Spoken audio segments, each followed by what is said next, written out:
Right, here I am off again. Probably a bit off my head this morning because I've come out and it's probably the tail end of a storm that we've had. So,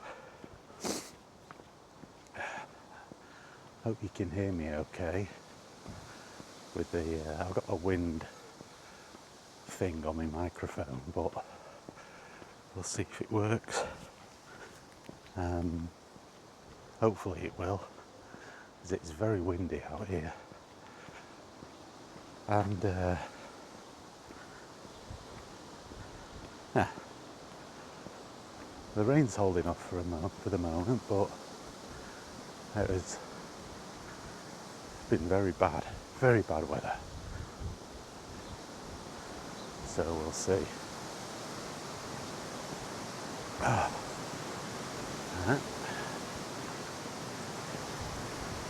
Off my head coming out here, I suppose, but gotta be done. There's somebody else who's off their head and all.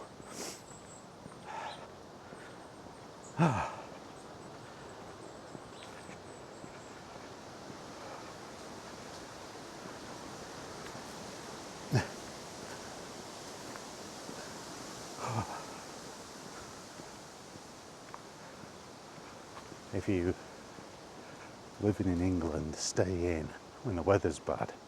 You'll never go out. So you have to brave the elements, as it were. And I'm used to it.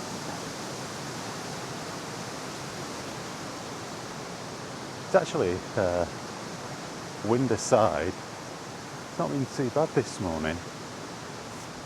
I've had a few spots of rain, but it's not been driving. Not been driving rain. So I'll take that. It was yesterday. And on Friday I got home just in time. When I got in, it was absolutely hammering it down. About 5 minutes after getting back in through the front door, the heavens opened and it was mad. So I'm hoping it will hold off until I have done my walk and my video, and be back out at it again tomorrow. I think Thursday it might be tricky. I'm at the hospital on Thursday. I'll try to pick my way around this.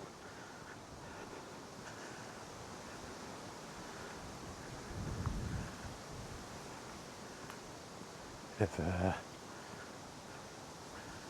big puddles. But yeah, just a blood test.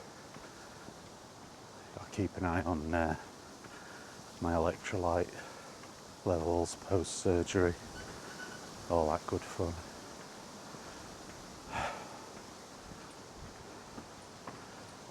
So,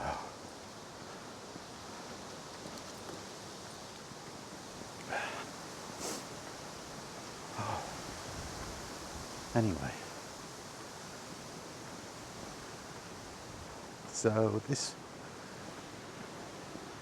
it's just something different I'm going to do on a Sunday. I don't want to talk about games. I might call this the Sunday Stroll. I don't want to really talk about games today. I want to talk about just general things, other things like TV that I'm watching, because I do watch some TV. I love movies when they're not shit. So just more generalised stuff rather than just games. There's always some stuff to watch, stuff to talk about. I do have other interests. Video games are a big part of my interest, but they're not the only thing I'm interested in. So, as usual, I'll cut it here and see you all in the park. Oh, that squirrel's a froggy. He's not worried about the weather. Oh Christ, I am. Right, yeah, so well, let's start in a different place, keep you on your toes.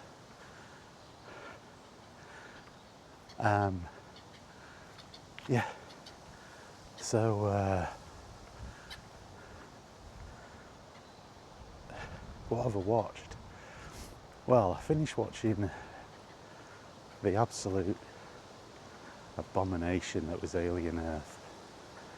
I know some people like that show, but bloody hell, I can't get on with it. Crap doing that on a Sunday morning in this weather. Whew. I didn't report I was in between.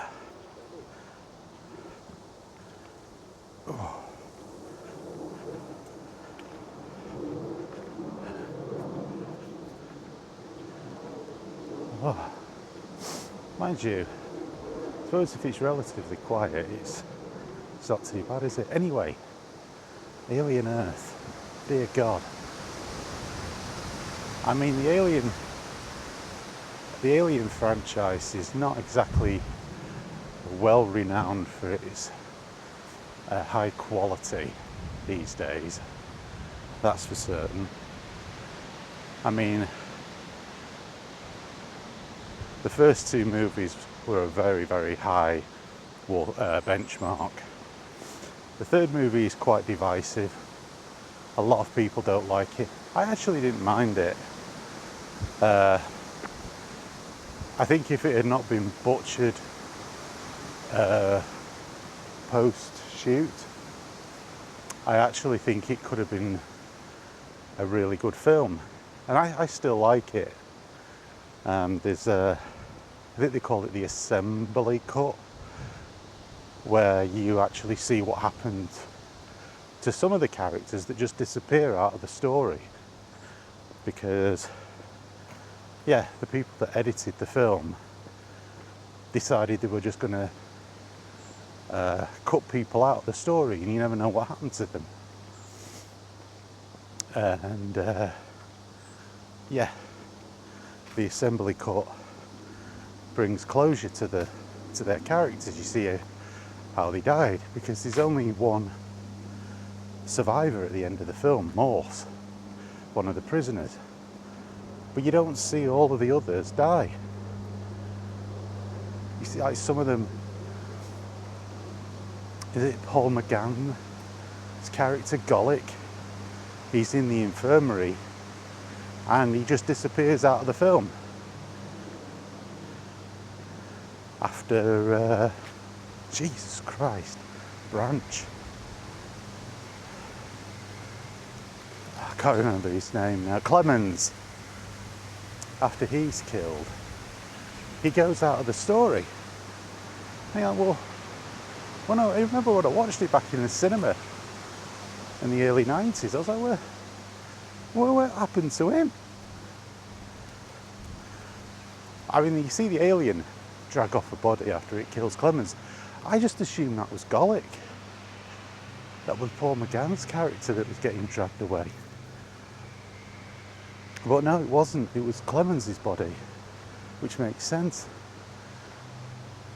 So, yeah.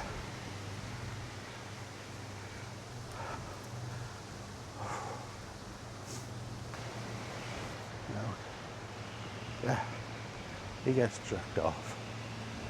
And yeah, it was just terrible hitting on that film.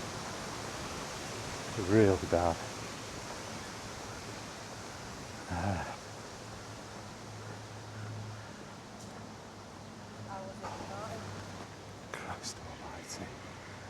bloody cold. And I got my fleece on as well. And it's bloody cold. But yeah. And then after that, it took a massive nosedive. For me, Alien Resurrection was just like a comedy. It was so nonsensical and daft and off the wall. Had some good moments in it, but for the most part, I look at it just is a comedy.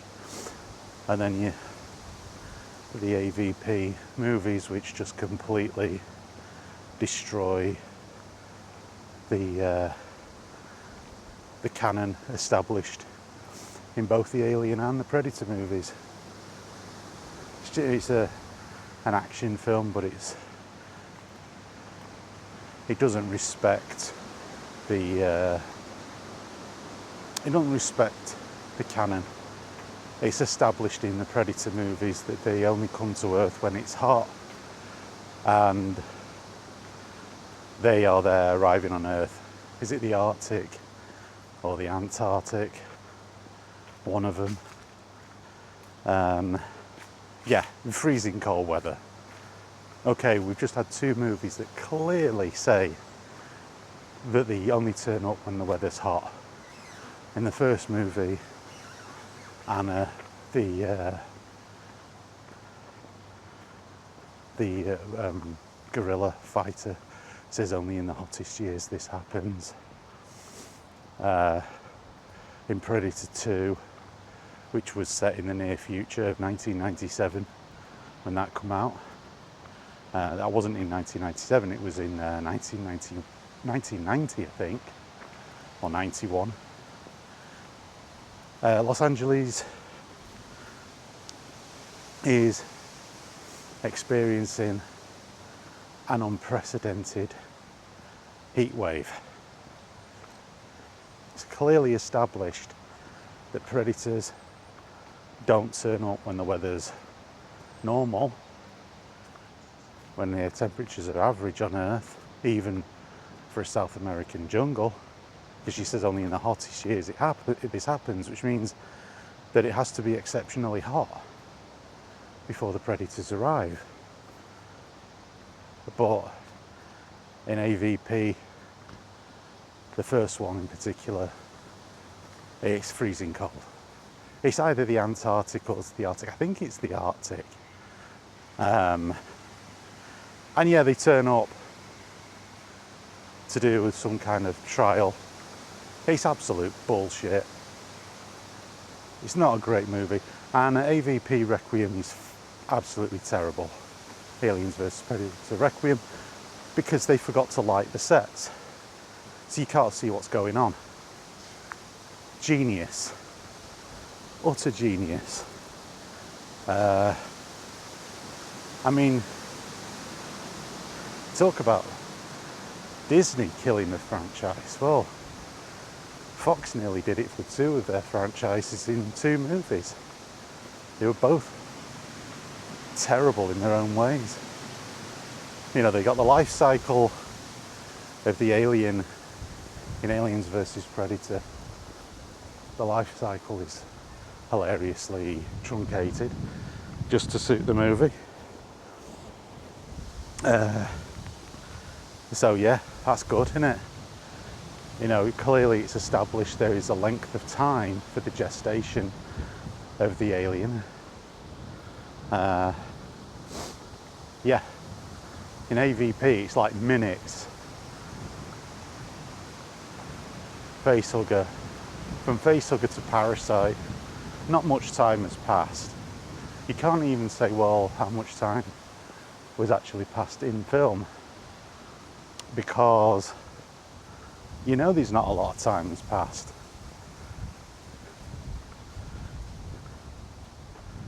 You know, it's not like they're there for days or 24 hours. I mean, I accept the aliens grow exceptionally fast when they're out, but they literally go from infants to fully grown xenomorph in the space of a scene.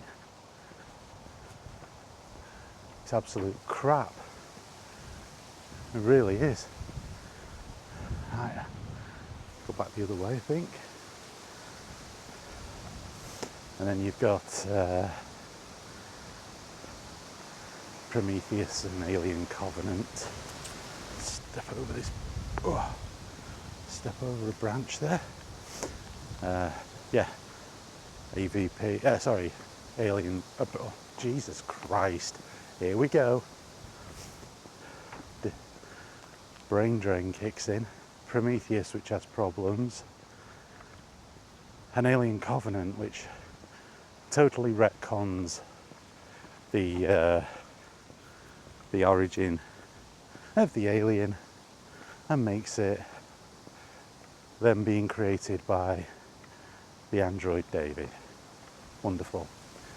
I think Ridley Scott had a bit of a brain drain, especially with Alien Covenant. You know, just demystify the alien. Oh yeah, David makes his own xenomorphs, and you've got the dehydrated facehuggers, is what I call them. You know, just add water and watch them grow. They're like them. What do we call them? And dehydrated sea monkeys. That's it. Yeah, they're just sea monkeys basically. He's got them dehydrated and flat packed at the end of Alien Covenant. He regurgitates one. It's like, what the hell am I watching here? And then, yeah, the Predator movies seem to pick up a bit. Well, Predator 2 was actually really good. I mean, people don't tend to look on it as fondly as Predator because there's no Arnie, and that's understandable. Arnie was a big factor in movies back then. But Danny Glover does a great job, and you know, physically it's pretty big. You know, Danny Glover's a big guy, tough guy, didn't have a problem. And then you've got Predators, which was an interesting take. You go to it's not their home world, it's like a game world for them, where they hunt people down. That was okay. It wasn't terribly offensive. No. And then you got Alien Romulus, which was, I don't know what to make of that film. It has one of the most annoying characters in it. There's something in the water. Oh, for God's sake, kill him now. He survives far too long, and he's an annoying bastard.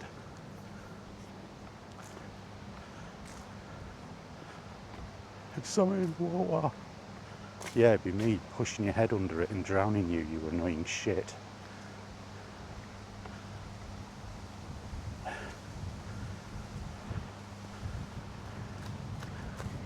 But like with that film, it was like, oh, let's put nostalgia bait hotel in that thing. The worst part about it was what they did with Ash. They brought back, they call him Rook.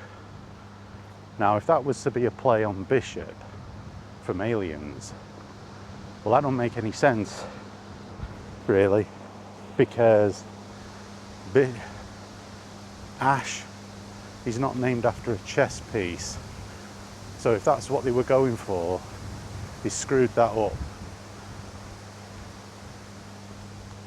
You know, Bishop is a completely different series of android to begin with. He says that in Aliens. He's a different series. I think he's even a different brand, different make. But anyway, it's all like fan service. And it really winds me up, to be honest with you. It really does. Because it doesn't make sense to the story. And then, of course, you have to have a character that, you know, takes Ripley's iconic one-liner from Aliens. And it's delivered in a terrible way. Not the fault of the actor. The guy who plays, oh God, what's his name? he plays the android in it. He actually does a really good job. But then they give him this stupid bloody one-liner. Get away from her, you bitch. That's how he delivers it. It's like, what the... How Ripley's line was delivered with intensity and menace. She's facing off against the Queen Xenomorph in a... She's in a power loader and the door opens, she comes out and the camera like zooms in on her face. And the look she's got on her face is like, yeah. You know, this Queen Alien's about to kill Newt, the little girl. Ripley's like, what's up? And she delivers it, you know, with like, she spits it out with venom. And they put that in and it's just, oh my God. Modern filmmaking is so fucking terrible. And then it made me drop an F-bomb. I think that's the first time I've dropped an F-bomb on one of these walking videos. I normally save that for my video game gameplay videos, but such is the annoying crap with modern filmmaking. And then now we've run through to Alien Earth, which is I tweeted or X'd or posted, whatever the hell you call it. You know, Elon, just change it back to Twitter for God's sake. You know, but in that they just insult your intelligence when you're watching it. I was just fuming. It's actually one of them shows that I got angry while I was watching it, because I was like, first of all, you've got no continuity within your own show. You're forgetting things. Two, you expect us to believe that this boy genius, boy cavalier, is a genius but acts like a complete and utter idiot throughout the entirety of the show. And I think they're trying to dial in, I mean, the creator of the show, you know, apparently said in an interview that it was supposed to be based on Elon Musk. Well, first of all, Elon Musk is not an idiot. It's Sparrow again. Same place as last time, pretty much. Elon Musk is not an idiot. You tend to find that people that are exceptionally wealthy are not stupid. Certainly not with their money. And it's one thing getting rich, but it requires a degree of intelligence to maintain wealth. Because anyone could win the lottery, right? Anyone could win the national lottery and become a multi-millionaire overnight. Go back to them in 10 years. Are they still a multi-millionaire? In a few well-documented cases of no, they're not. And that's because they were idiots. They were foolish. They did stupid things with the money. They weren't careful with it. You know, they're the kind of people that will spend $1 million or pounds on a swimming pool made out of chocolate and potato waffles. People that are smart with their money don't do that. They don't do that. So that was a flawed idea for this character. And they reinforce the fact that he is genius. He builds a bloody android when he's a little kid. And that android is in the film. He's indistinguishable from a human. He doesn't look like a Tin Man android. You know, in fact, I don't know if it's the penultimate episode or the last episode. I think it's the last episode. Is when it's revealed that he is an android. You know, he's like a red herring character. You think he's a human. That's how good he is. And that was something that Boy Cavalier built as a child. Yeah. No. Not with the way that the show defines him. He didn't. The way that the show shows him is as a blithering idiot who's got zero control over his own company. And it's a real tiresome trope. It really is. It's like, no, people aren't dumb as an average. They're dumb people that pull the average down.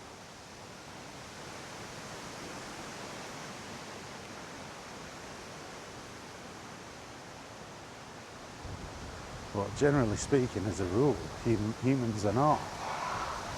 They're not dumb. I hope you can hear me well, because I have no idea what the hell that noise is. And mixed with the wind here, it's quite intense. That was a really rubbish Eddie from Bottom, who was also played by Aid Edmondson, that plays Boy Cavalier's first android. And he was actually an interesting character, and then of course he gets wasted as an interesting character. Now he's an android and he gets basically switched off by the incredibly overly powered hybrid android.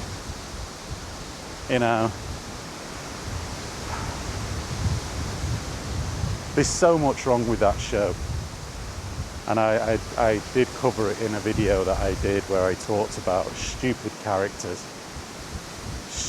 bloody characters in TV shows. It's so tiresome and so annoying, and I'm so sick and tired of it. I'm sick of having my intelligence insulted by these really crap shows that are just thrown together for huge amounts of money,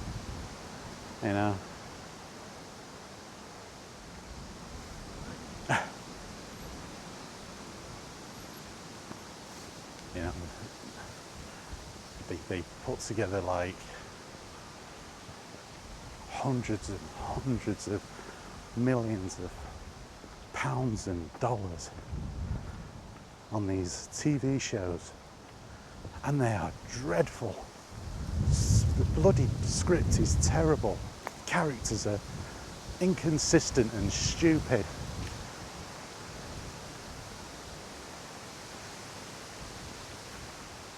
And the fact that you've got xenomorphs on Earth now, oh, okay. So what Ripley spent 4 movies desperately preventing, she dies in Alien 3. She not only has a queen inside of her, but then she takes a dive, highboard dive into molten metal to prevent the company from getting hold of this xenomorph, because she knows what'll happen if one gets on Earth. And, in the space of a few ideas scribbled down on a piece of paper, 3 movies worth in the franchise, well, 4 if you include Resurrection, are just her character motivation is completely wiped out. And all because somebody wants to do it. You've set it in the future. If you want to do that, do it post Alien Resurrection. Certainly post Alien 3. Or post Aliens. If you want to decanonize those 2 films, by all means do that.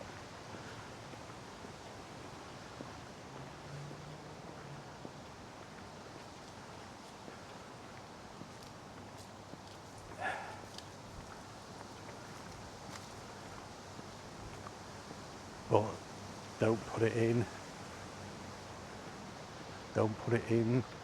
a movie that's set before Alien, because now, well, that just makes the whole thing ridiculous, doesn't it?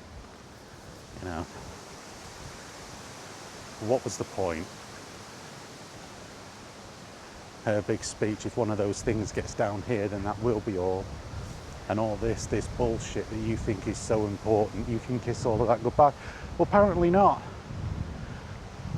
And you know, the litany goes on. We now have xenomorphs that, as long as you can communicate with them, you can turn them into an attack dog, a pet.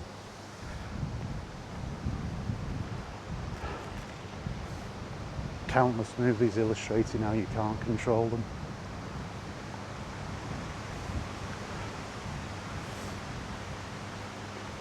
Oh.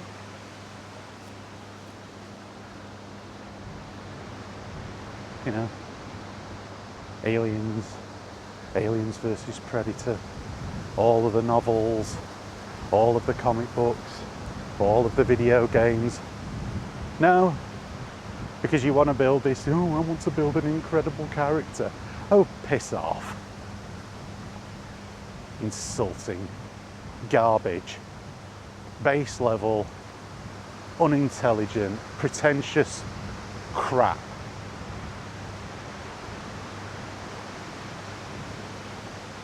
So that's the end of that one. So on stuff that's actually much better, actually now started to watch the final season of Cobra Kai, because being in hospital put me way behind and all of that stuff, and that's actually really good. That's actually really good. That's a show done properly. You know, it's not nostalgia bait. It's a sequel. The characters are consistent to who they are. You know, the old characters don't end up like in, you know, The Last Jedi. You know, what's his name? Daniel LaRusso isn't, you know, a grumpy old bastard sat on a rock that dies of exhaustion. Yeah. Way to treat one of your biggest heroes of all time. That doesn't happen.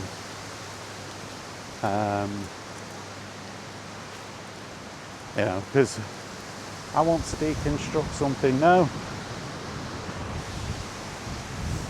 Johnny Lawrence is Johnny Lawrence still in adult form, but you still have character growth, but it doesn't come at the expense of who they are as people. I'm not finished watching the final season yet. I think I'm about halfway through, but I've enjoyed all of them so far. They've been really good, and it's fun to watch. And when they have brought characters back into the show that were from the movies back in the 80s, they come in the show and they actually serve a purpose. They're not just stuck in there for a bit of nostalgia.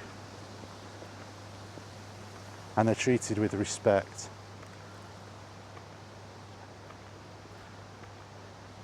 And that's how you do a show. So, yeah, that's what I've been watching of late.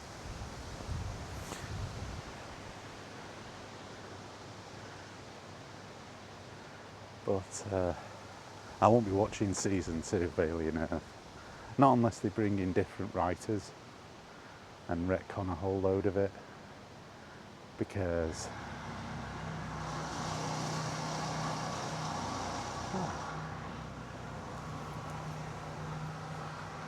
I don't know what the hell that is, but I'm moving away from it because you won't be able to hear me. I'll just go around the back here and then I'll call it a day. I've actually done quite a lot more walking than I anticipated doing, to be honest. But yeah, I love the characters in Cobra Kai. And what they've done is they've brought in a new generation of characters while not being at the expense of the old generation. And they've proved that that can be done. So many people talk about, like especially in Star Wars, I refer to that because that's a series of movies that I loved. And when people complain, it's like, well, the old characters have to make way for the next generation. I don't understand that. But you don't destroy the old characters. You don't take away their agency. You don't remove their legacy or destroy their legacy. If you can't write new characters and at the same time be reverential to the older characters, you are not a good writer, and you have no business writing films. It's that simple. Give it to somebody who can. Because you're seeing this an awful lot these days, and it is literally down to writers just not being up to the task. And you're seeing also like writing groups. Why do you need a group of people to write a story? Do it yourself. There should be no more than 2 people writing a show or a film. What the hell do you need a group of people, a room full of people? It's just a committee. And that's why your stories are crap. Because committees are crap. They're a pain in the arse. They can't agree on anything. They're a waste of resources, waste of money. They take forever to come up with something that they all agree on. And that ends up being the initial idea that was put forth in the first place, but with just a few minor changes. And they get paid a tremendous amount of money to waste time. Well, I'd just fire the bloody lot of them. That'd be my solution. Because it is costing Hollywood. You know? Where are you? I saw you, magpie. That's a pigeon. It's going to ambush me, isn't it? It'll leap out at my face. But yeah.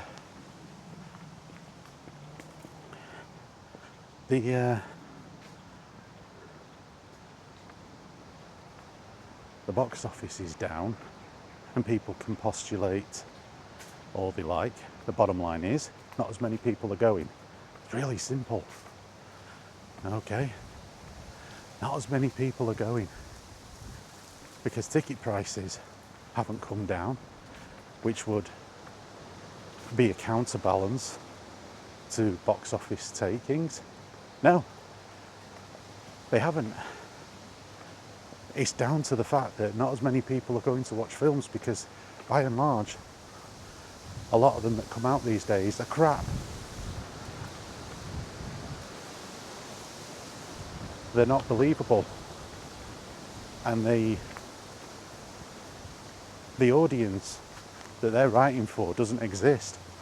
Not in the numbers, well, I mean, it probably does in small numbers, but not anywhere near the numbers that they think it exists. It simply doesn't. So, you know, it's not rocket science.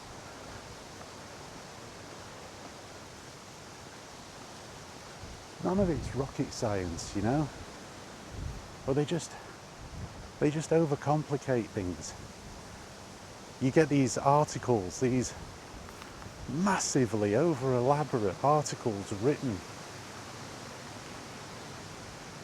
by people that come out with all of this bullshit, you know, about reasons why and why a movie that makes a loss is actually a good thing. Really? Go on then. Let's read the absolute nonsense that they put. Or, you know, the amount of essays that was written about why this character is great, even though they're clearly well overpowered and stupid and unbelievable and pathetic, and, you know, consequently the audience can't relate to them whatsoever. Alien Romulus. No, it's not Romulus. Oh, yeah. That. And Alien Earth. You know. the fact that none of the humans in that show were relatable, or that you ultimately give a crap about. Not even her brother. Jesus Christ, he was such a wet lettuce. It was borderline irritating. I just wanted to smack him over the head with a wet fish. You know, even if you're not a heroic person, the idea of a hero is something to aspire to. A person that tries to do the right thing against all odds. And, you know, what you're ultimately left with are these repugnant characters that you just switch off to. We're supposed to relate to a superhuman hybrid android with child brain. That's what we're supposed to relate to in the story. No. No. You know, the reason in a lot of superhero films you have characters in those films which aren't superheroes but do heroic things is because they're what you relate to as an audience member.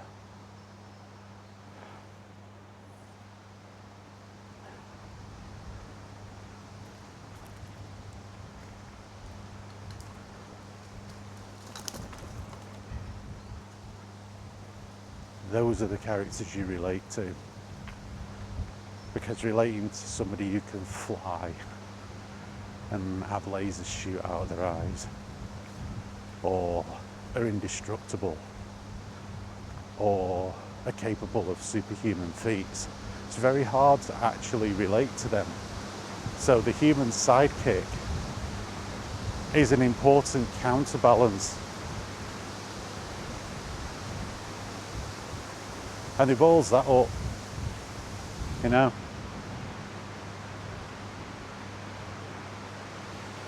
If you want to take it with Alien Earth, the human sidekick is just somebody, I mean, when he does something right and he gets challenged in one part of the show, you know, because I don't want to give away too many spoilers, so I don't know if I should really give a crap, but anyway, he just sits there instead of arguing his point back. He's like, argue your point back, you pisshead. Like, he zaps one of the androids that's just killed somebody, and that android is clearly out of control, and she's like, what did you do? And he should be like, stand up for himself, get up off the floor, give it back. But this is, oh, Jesus Christ. Anyway, this place is getting quite busy now. Apparently, I'm not the only idiot in the world that comes out when the storm. Mind you, the sun's out, so it's not too bad. But anyway, I'll call it there, and I'll catch you later.